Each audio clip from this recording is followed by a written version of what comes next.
crooked man.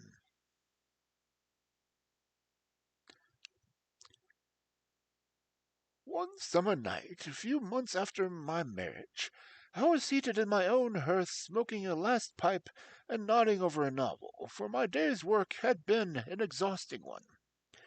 My wife had already gone upstairs, and the sound of the locking of the hall doors some time before told me that the servants had also retired. I had risen from my seat and was knocking out the ashes from my pipe when I suddenly heard a clang of the bell. I looked at the clock. It was 11:45. This could not be a visitor at so late an hour. A patient, evidently, and possibly an all-night sitting. With a wry face, I went out into the hall and opened the door. To my astonishment, it was Sherlock Holmes who stood upon my step. "Ah, Watson," he said, "I hope that I might not be too late to catch you." "My dear fellow, pray come in." You look surprised, and no wonder. Relieved, too, I fancy. You still smoke the Arcadia mixture from your bachelor days, then. There's no mistaking that fluffy ash upon your coat. It's easy to tell that you have been accustomed to our uniform, Watson. You'll never pass as a purebred civilian as long as you keep the habit of carrying your handkerchief in your sleeve. Could you put me up for tonight? With pleasure. You told me that you had a bachelor quarters for one, and I see that you have no gentleman visitor present. Your hat stand proclaims as much. I shall be delighted if you will stay. Thank you. I'll fill in the vacant peg then. Sorry to see that you've had British workmen in the house. It is a token of evil. Not the drains, I hope. No, the gas. Ah, he has left 2 nail marks from his boot upon the linoleum where the light strikes it. No, thank you. I had some supper at Waterloo, but I'll smoke a pipe with you with pleasure.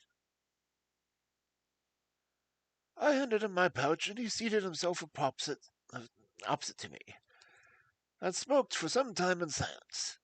He was well aware that nothing but business of importance would have brought him to me at such an hour, so I waited patiently until he should come around to it.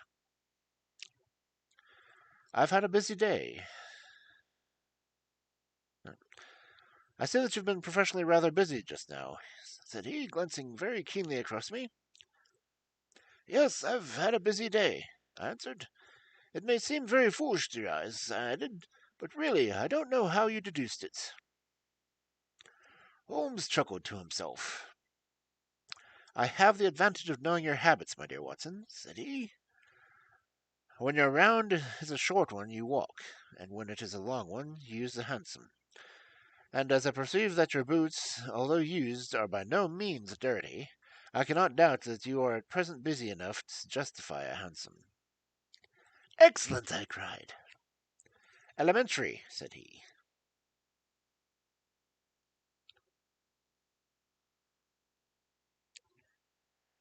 It is one of those instances where the reasoner can deduce the effect which seems remarkably to his neighbor, because the latter has missed the one little point which is the basis of the deduction. The same way, the same may be said, my dear fellow, for the effect of some of the little sketches of yours, which is entirely matriculous, depending on, as it does, upon your retaining it all in your own hands of some factors, and the problem which are never imparted to the reader.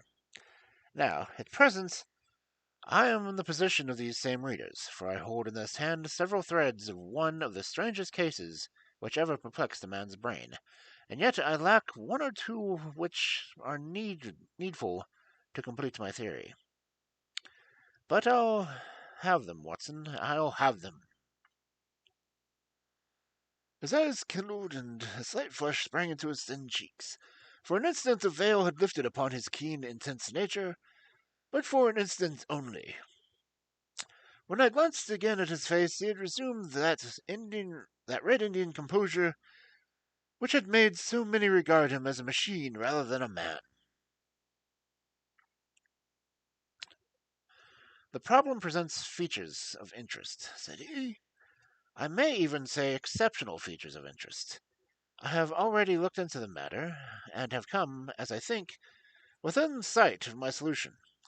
If you could accompany me to that last step, you might be of considerable service to me. I should be delighted. Could you go as far as Aldershot tomorrow? I have no doubt Jackson would take my practice. Very good. I want to start by the 11:10 from Waterloo. That would give me some time. Then, if you are not too sleepy, I will give you a sketch of what has happened and what remains to be done. I was sleepy before you came. I am quite wakeful now. I will compress the story as far as may be done without omitting anything vital to the case. It is conceivable that you may even have read some account of the matter. It is the supposed murder of Colonel Berkeley of the Royal Munsters of Aldershot, which I am investigating. I've heard nothing of it. It has not excited much attention yet, except locally. The facts are only 2 days old. Briefly, they are these. The Royal Munsters is, as you know, one of the most famous Irish regiments of the British Army. It did wonders in both Crimea and in the Mutiny, and since time has distinguished itself upon every possible occupation. It was commanded up to the Monday by James Berkeley, a gallant veteran who started as a full private, was raised to commissioned rank for his bravery at the time of the Mutiny, and so lived to command a regiment in which he had once carried a musket. Colonel Berkeley had married at the time, and he was a sergeant, and his wife, whose maiden name was Miss Nancy Devoy, was the daughter of a former colour sergeant of the same corps. There was, therefore, as you can imagine, some little social friction when the young couple, for they were still young, found themselves in their new surroundings. They appear, however, to have quickly adapted themselves, and Mrs. Berkeley has always, I understand, been as popular with the ladies of the regiment as her husband was with his brother officers. I may add that she was a woman of great beauty, and that even now, when she has been married for upward to 30 years, she is still of a striking and queenly appearance. Colonel Berkeley's family life appears to have been one of uniformly happy one. Major Murphy, to whom I owe most of my facts, assures me that he was never heard of any misunderstanding between the pair. On the whole, he thinks that Berkeley's devotion to his wife was greater than his wife's to Berkeley. He was acutely uneasy if he were absent from her for more than a day. She, on the other hand, though devoted and faithful, was less obtrusively affectionate, but they were regarded in the regiment as the very model of the middle-aged couple. There was also absolutely nothing in their mutual relationships to prepare people for the tragedy which was to follow. Colonel Berkeley himself seems to have had some singular traits in his character. He was a dashing, jovial old soldier in his usual mood, but there were occasions on which he seemed to show himself capable of considerable violence and vindictiveness. This side of his nature, however, appears never to have been turned towards his wife. Another fact which had struck Major Murphy and 3 out of the 5 of the other officers with whom I conversed was a singular sort of depression which came upon him at times. As the Major expressed it, the smile had often been stuck from his mouth, as if by some invisible hand, when has been joining in the gaieties and chaff of the mess table. For days on end, when the mood was on him, he has been sunk into the deepest gloom. This and a certain tinge of superstition were the only unusual habits of his character in which his brother officers had observed. The latter peculiarly took the form of a dislike of being left alone, especially after dark.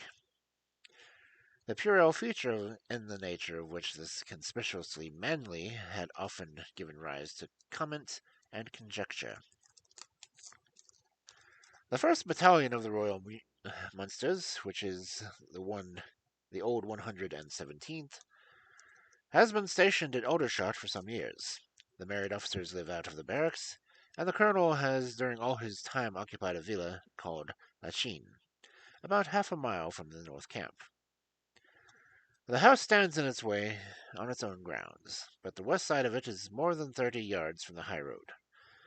A coachman and two maids from the staff of servants, these of their master and mistress, were the sole occupants of Lachine, for the Barclays had no children, nor was it usual for them to have resident visitors. Now, for the events at Lachine between 9 and 10 on the evening of last Monday. Mrs. Barclay was, it appears, a member of the Roman Catholic Church, and had interested herself very much in the establishment of the Guild of St. George, which was formed in connection with the Watts Street Chapel for the purpose of supplying the poor and outcasts cast-off clothing. A meeting of the guild had been held that evening at 8, and Mrs. Barclay had hurried over her dinner in order to be present at it. When leaving the house, she was heard by a coachman to make some commonplace remark to her husband, and to assure him that she would be back before very long. She then called Mrs. Morrison, a young lady who lives in the next villa, and the two went off together to the meeting. It lasted 40 minutes, and at 9:15, Mrs. Barclay returned home, having left Miss Morrison at her door as she passed. There is a room which is used in the morning room at the Lachine. This faces the road and opens by a large glass folding door onto the lawn. The lawn is 30 yards across and is only divided from the highway by a low wall with an iron rail above it. It was into this room that Mrs. Barclay went upon her return. The blinds were not down, for the room was seldom used in the evening. But Mrs. Barclay herself lit a lamp and rang the bell, asking Jane Stewart, the housemaid, to bring her a cup of tea, which was quite contrary to her usual habits.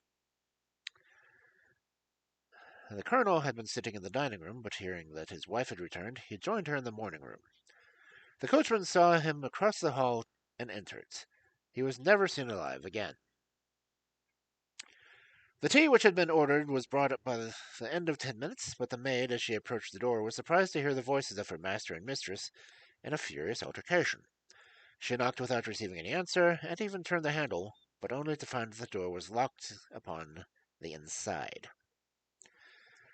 Naturally, she ran down to tell the cook, and the two women with the coachman came up to the hall and listened to the dispute, which was still raging. They all agreed that only two voices were to be heard, those of Barclay and of his wife. Barclay's remarks were subdued and abrupt, so that none of them were audible to the listeners. The ladies, on the other hand, were most bitter, and when she raised her voice could be plainly heard, "You coward!" She repeated over and over again. "What can be done now? What can be done now? Give me back my life. I will never so much as breathe the same air as you again. You coward, you coward." Those were scraps of the conversation, ending in a sudden, dreadful cry of a man's voice, with a crash and a piercing scream from the woman. Convinced that some tragedy had occurred, the coachman rushed to the door and strove to force it, while scream after scream issued from within. He was unable, however, to make his way in, and the maids were too distracted with fear to be of any assistance to him.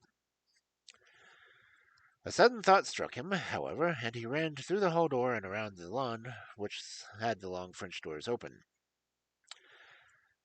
One side of the window was open, which I understand was quite usual for the summer time, and he passed without difficulty into the room. His mistress had ceased to scream, and was stretched insensible upon the couch, while, with his feet tilted over the side of the armchair, and his head near the ground corner of a fender, was lying the unfortunate soldier, stone dead, in a pool of his own blood. Naturally, the coachman's first thought, on finding that he could do nothing for his master, was to open the door. But here an unexpected and singular difficulty presented itself. The key was not in the inner door, nor could he find it anywhere in the room. He went out again, therefore, through the window, and having obtained the help of a policeman and of a medical man, he returned. The lady against whom naturally the strongest suspicion rested was removed from her room still, in a state of insensibility. The colonel's body was then taken and placed upon the sofa, and a careful examination made of the scene of the tragedy. The injury from which the unfortunate veteran was suffering was found to be a jagged cut some 2 inches long at the back part of his head, which had evidently been caused by a violent blow from a blunt weapon. Nor was it difficult to guess that the weapon might have been. Upon the floor close to the body was lying a singular club of hard carved wood with a bone handle. The colonel possessed a varied collection of weapons brought from the different countries in which he had fought, and it is conjectured by the police that this club was among his trophies. The servants deny having seen it before, but among the numerous curiosities in the house it is possible that it may have been overlooked. Nothing else of importance was discovered in the room by the police, save for the inexplicable fact that neither upon Mrs. Barclay's person nor upon the victim that or any part of the room was a missing key to be found. The door had eventually to be opened by a locksmith from Aldershot. That was the state of things, Watson, when upon the Tuesday morning I, at the request of Major Murphy, went down to Aldershot to supplement the efforts of the police. I think that you will acknowledge that the problem was already one of interest, but my observations soon made me realize that it is a truth much more extraordinary than one might at first sight appear. Before examining the room, I cross-questioned the servants, but only succeeded in eliciting the facts which I have already stated. One other detail of interest was remembered by Jane Stewart, the housemaid. You'll remember that on hearing the sound of the quarrel, she descended and returned with the other servants. On that first occasion, when she was alone, she says that the voices of her master and mistress were sunk so low that she could hardly hear anything, and judged by their tones rather than their words that they had fallen out. On my pressing her, however, she remembered that she heard the word David uttered twice by the lady. The point is of the utmost importance as guiding us towards the reason for the sudden quarrel. The colonel's name, as you remember, was James. There was one thing in the case which made the deepest impression upon both the servants and the police. This was the contortion of the colonel's face. It had set, accordingly to the account, into the most dreadful expression of fear and horror which human countenance is capable of assuming. More than one person fainted at the mere sight of him, so terrible was the effect. It was quite certain that he had foreseen his fate, and that it had caused him the utmost horror. This, of course, fitted in well enough with the police theory. If the colonel could have seen his wife making a murderous attack upon him, nor was the fact of the wound being on the back of his head a fatal objection to this, as he might have turned to avoid the blow. No information could be got from the lady herself, who was temporarily insane from an acute attack of brain fever.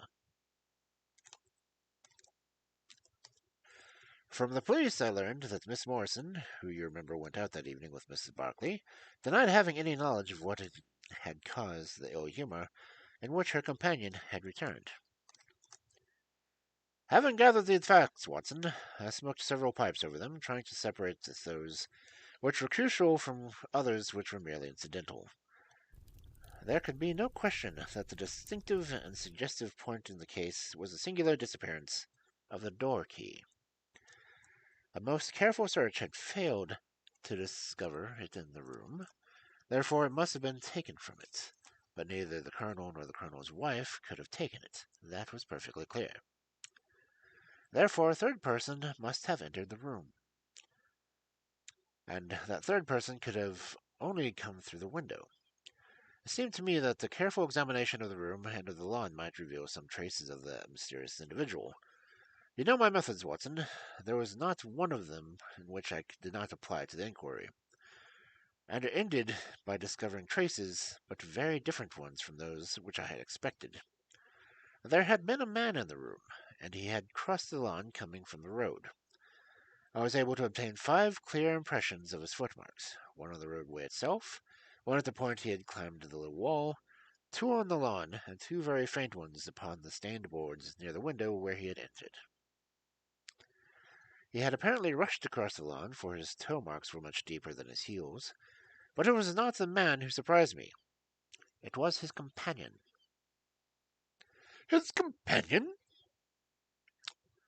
Holmes pulled a large sheet of tissue paper out of his pocket and carefully unfolded it upon his knee. What do you make of that? He asked. The paper was covered with the tracings of the footmarks of some small animal. It had 5 well-marked footpads, an indication of long nails, and the whole print might be as large as a dessert spoon.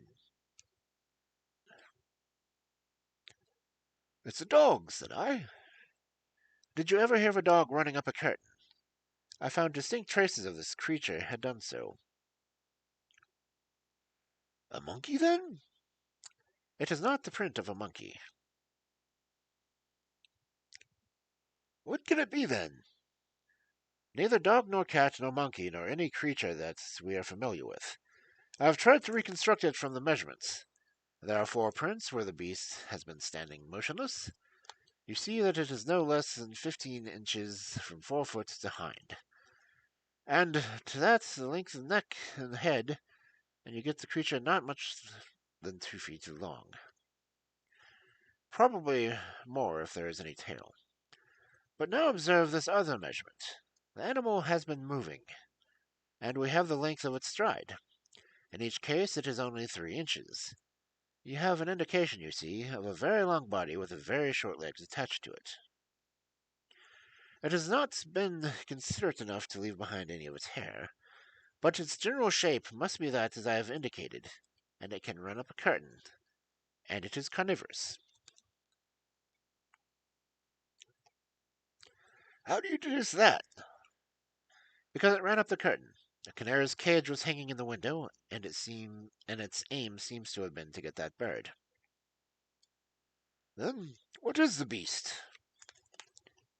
Ah, if I could give it a name, it might go a long way toward solving the case.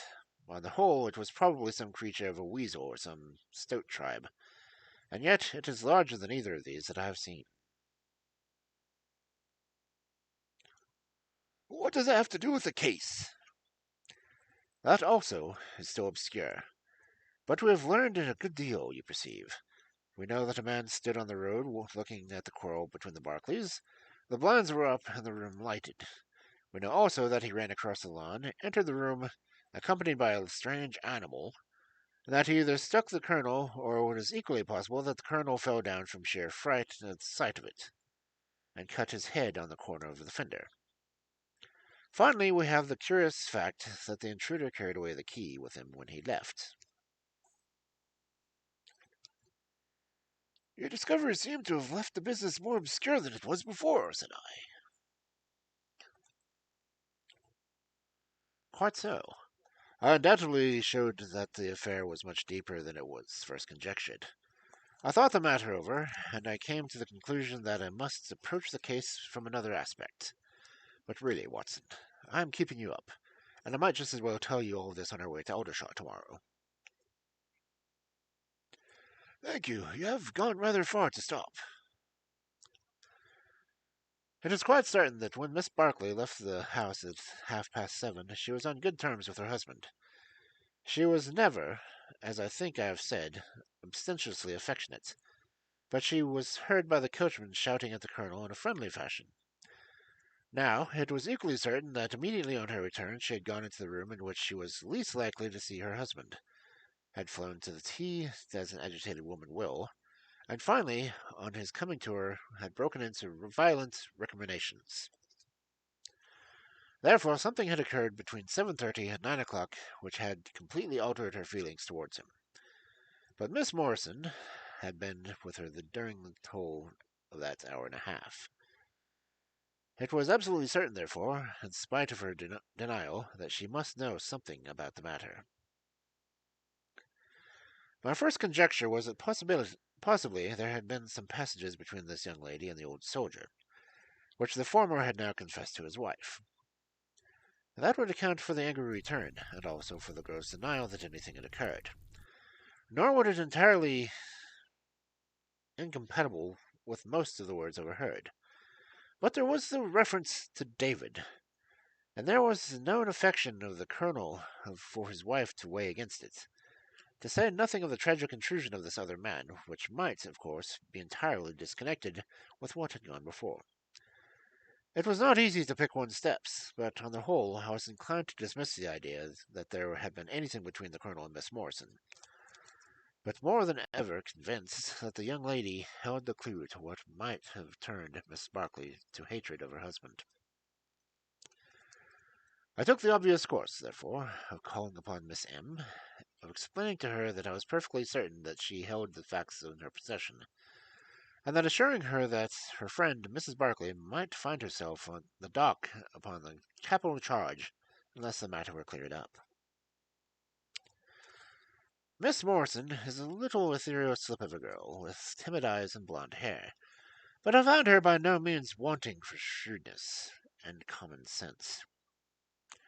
She sat thinking for some time after I had spoken, and then, turning to me with a brisk air of resolution, she broke into a remarkable statement which I will condense for your benefit. Excuse me.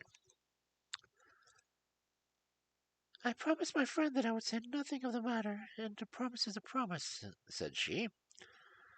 But if I can really help her when so serious a charge is laid against her, and when her own mouth, poor darling, is closed by illness, then I think I'm absolved from my promise. I will tell you exactly what happened upon Monday evening. We were returning from Watt Street's mission about 8:45. On our way we had to pass through Hudson Street, which is a very quiet thoroughfare. There's only one lamp in it, upon the left-hand side. As we approached the lamp I saw a man coming towards us with his back very bent, and something like a box slung over one of his shoulders. He appeared to be deformed, for he carried his head low, and he walked with bent knees. We were passing him when he raised his face to look at us in the circle of light thrown in the lamp, and as he did so he stopped and screamed out in a dreadful voice, "My God, it's Nancy!"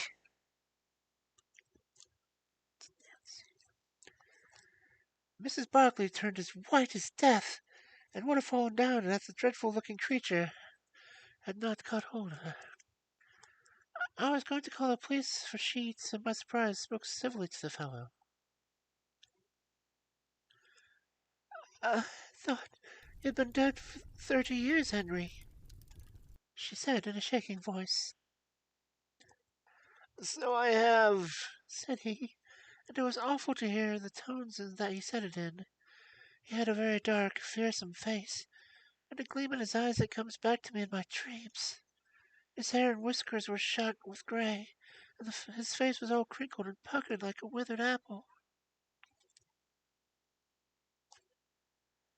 "I'll just walk a little way, dear," said Miss Barclay. "I want to have a word with this man. There is nothing to be afraid of." She tried to speak boldly, but she was still deadly pale, and could hardly get the words out of her trembling lips. I did as she asked, and they walked together for a few minutes.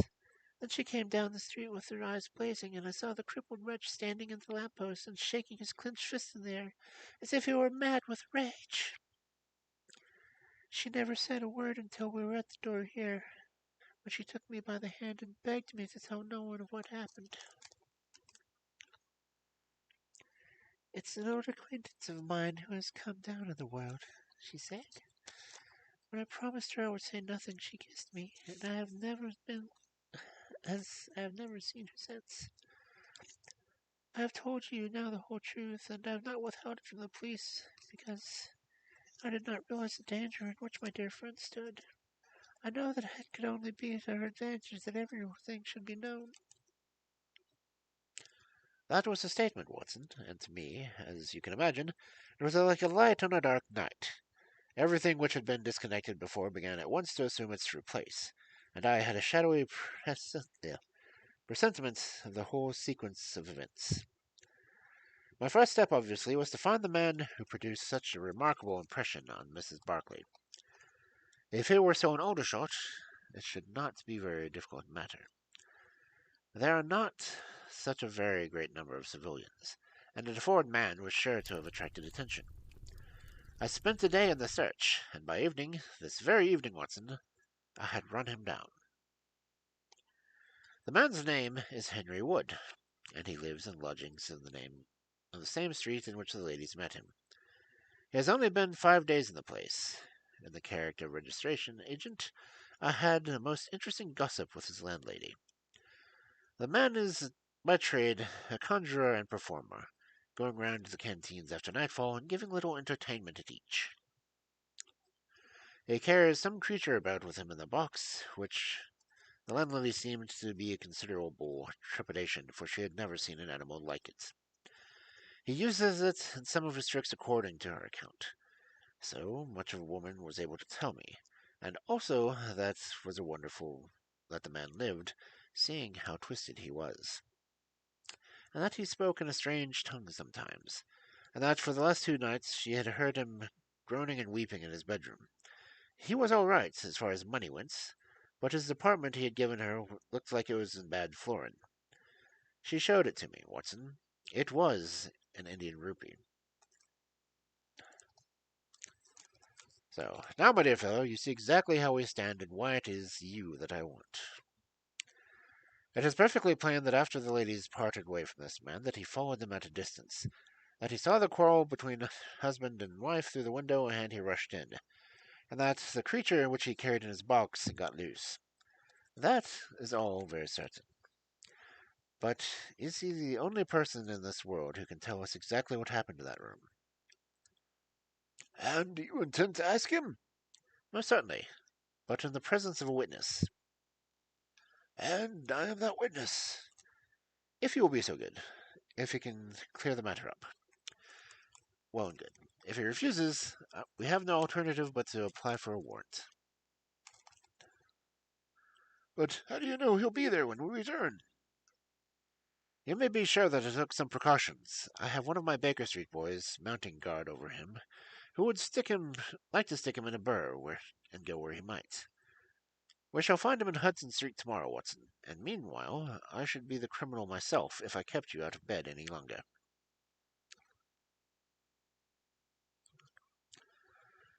It was midday when we found ourselves at the scene of the tragedy, and under my companion's guidance we made our way at once to Hudson Street. In spite of his capacity for concealing his emotions, I could easily see that Holmes was in a state of suppressed excitement, while I was myself tingling at that half-sporting, half-intellectual pleasure which I invariably experienced when I associated myself with him in his investigations. This is the street, he said as we turned into a short thoroughfare lined with plain two-storied brick houses. Ah, here's Simpson to report. He's in all not. He's in all right, Mr. Holmes, cried the small street Arab, running at us. Good, Simpson, said Holmes, patting him on the head. Come along, Watson. This is a house. He sent in his card with a message that he had come to important business, and a moment later we were face to face with the man we had come to see. In spite of the warm weather, he was crouching over the fire, and the little room was like an oven. He sat all twisted and huddled in the chair, in a way which gave him an indescribable impression of deformity. But the face which he turned towards us, though worn and swarthy, must at some time have been remarkable for its beauty. He looked suspicious at us now, out of the yellow snout, bulbous eyes, and without speaking or rising, he waved towards 2 chairs. Mr. Henry Wood, of India, I believe, said Holmes affably. I've come over this little matter of Colonel Berkeley's death. What should I know about that? That's what I want to ascertain. You know, I suppose, that unless the matter is cleared up, Mrs. Berkeley, who is an old friend of yours, will, in all probability, be tried for murder. The man gave a violent start. I don't know who you are, he cried, nor how you come to know what you know, but will you swear to me that this is true and that you tell me?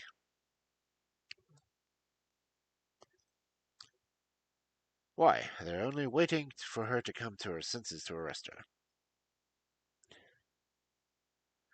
My God, are you with the police yourself? No. What business is it of yours, then? It's every man's business to see justice done. You can take my word that she's innocent. Then you're guilty? No, I'm not. Who killed Colonel James Barkley, then? It was a just providence that killed him. But mind you this, that if I had knocked his brains out, as if it was in my heart to do, he'd have had no more of this due to my hands. If his own guilty conscience had not struck him down, it is likely enough that I might have had his blood upon my soul. But you want me to tell the story. Well, I don't know why I shouldn't, for there's no cause for me to be ashamed of it.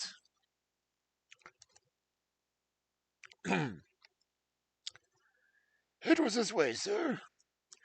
You see me now with my back like a camel and my ribs all awry. But there was a time when Corporal Henry Wood was the smartest man in the 117th foot. We were in India then, the cantonments, at a place called the Berthy. Barclay, who died the other day, was a sergeant in the same company as myself, and the belle of the regiment, aye, and the finest girl that had ever been the breath of life between her lips was Nancy Devoy, the daughter of the corps sergeant. There were two men that loved her, and one that she loved, and you'll smile when you look at this poor thing huddled before the fire and hear me say that it was for my good looks that she loved me. Well, though I had her heart, her father was set upon her marrying Barclay. I was a harum-scarum, reckless lad, and he had an education who was already marked for the sword belt. But the girl had held true to me, and it seemed that I would have had her when the mutiny broke out, and all hell was loose in the country. We were shut up in Bertie, the regiment with us, and half a battery of artillery, a company of 6, and a whole lot of civilians and womenfolk. There were 10,000 rebels around us, and they were as keen to set the terriers around in a rat cage. About the second week of it, our water gave out, and it was a question whether we would communicate with General Neal's column, which was moving up country. It was our only chance, for we could not hope to fight our way out with all the women and children, so I volunteered to go out and to warn General Neal of our danger. My offer was accepted, and I talked it over with Sergeant Barclay, who was supposed to know the ground better than any other man, and who drew up a route by which I might get through the rebel lines. At 10 o'clock the same night I started off upon my journey. There were thousands of lives to save, but it was only one that I was thinking of when I dropped over the wall that night. My way ran up a dried-up watercourse, which we hoped would screen me from the enemy's sentries. But as I kept round the corner of it, I walked right into 6 of them, who were crouching down in the dark, waiting for me. In an instant I was stunned with the blow and bound hand and foot. But the real blow was to my heart and not to my head.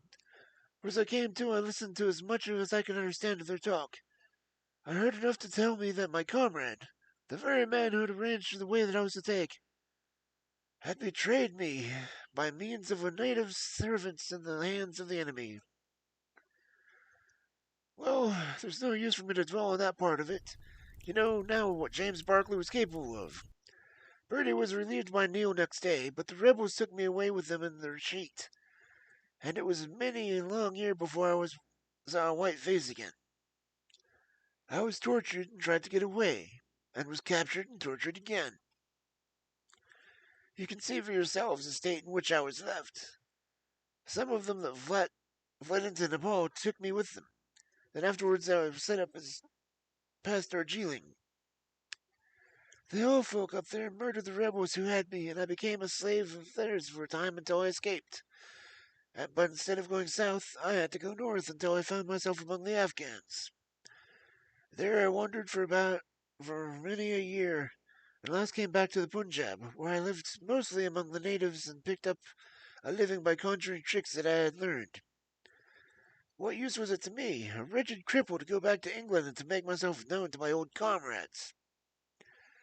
Even my wish for revenge would not make me do that.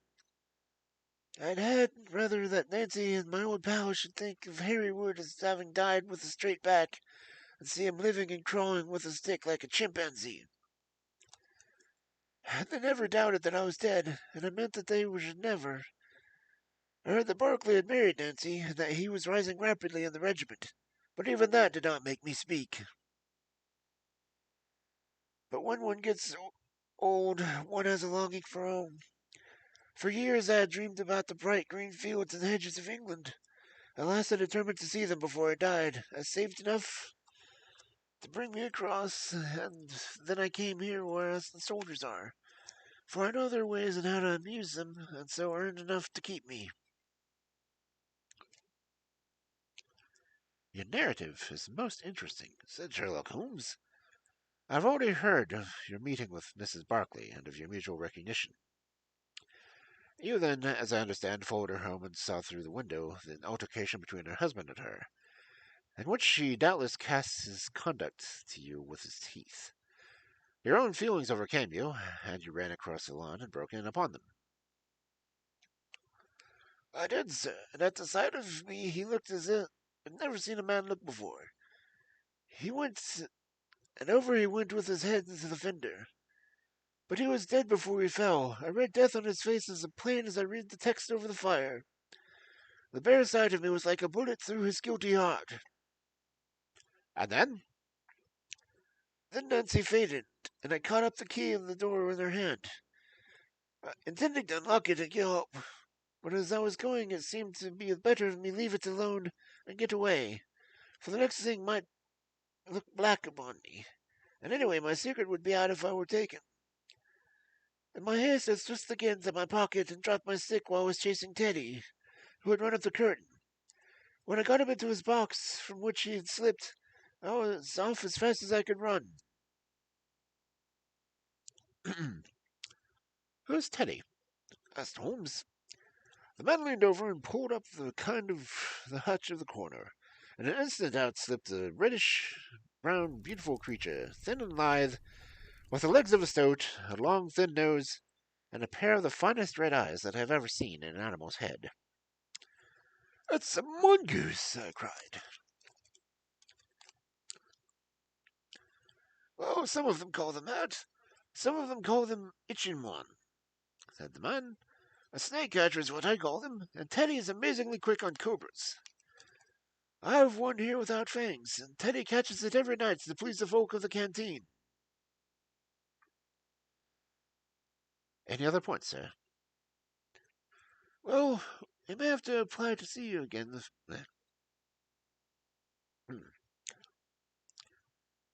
Well, we may have to apply to see you again if Mrs. Barclay should prove to be in serious trouble. In that case, of course, I'd come forward.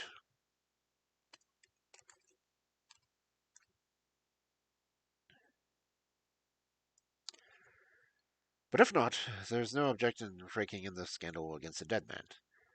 Foully as he has acted, you have had at least the satisfaction of knowing that for 30 years his life his conscience bitterly reproached him for his wicked deed. Ah, there goes Major Murphy on that other side of the street. Goodbye, Wood. I want to learn if anything has happened since yesterday. We were in time to overtake the Major, before he reached the corner. "Ah, Holmes," he said. "I suppose if you heard all the fuss has come this nothing?" "What then?" "The inquest is over. The medical evidence showed the conclusion of death was due to apoplexy. You see, it was quite a simple case after all." "Oh, remarkably superficial," said Holmes, smiling. "Come, Watson, I don't think we shall be wanted in Aldershot any more." "There's one more thing," said I as we walked down to the station. "If the husband's name was James and the other was Henry, what was his talk about David?" That one word, my dear Watson, should have told me the whole story, had I been the ideal reasoner by which you are fond of depicting. It was evidently a term of reproach. "Of reproach?" "Yes. David strayed a little occasionally, you know, and on one occasion the same direction as Sergeant James Barclay. Remember the small affair of Uriah and Bathsheba. My biblical knowledge is a trifle rusty, I fear, but you will find the same story in the first or second of Samuel."